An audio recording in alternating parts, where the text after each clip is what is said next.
तो हर बलमुआ आजकल ना दे खातिर कहाँ हैं? अब का बताई उनका बारे में, सुना बतावत है। सुनावा सुनावा।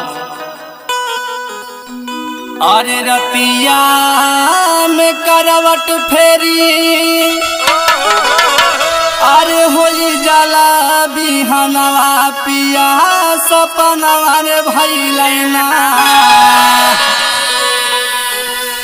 अरे रतिया में करवट फेरी होई जाला बिहनवा पिया सपनवा रे भइलैना, पिया सपनवा रे भइलैना।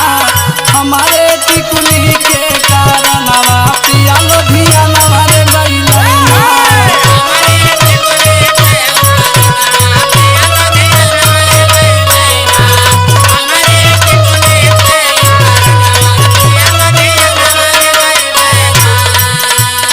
सुनत है सुनावा। रातिया में करवट फेरी कोई जाला बिहनवा पिया सपनवा रे भइलैना। रातिया में करवट फेरी कोई जाला बिहनवा पिया सपनवा रे भइलैना। हमारे टिकुली के कारणवा पिया तेरा दुनवा रे गइलैना।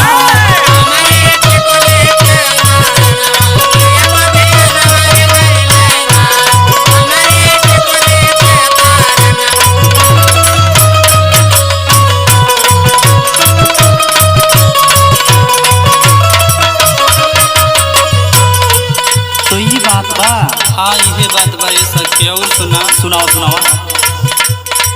नाही सास ससुर बैरी, नाही जेठ जेठनिया भई रुपिया रे भइलैना।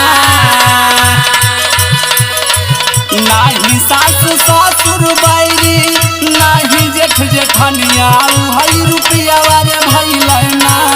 हमारे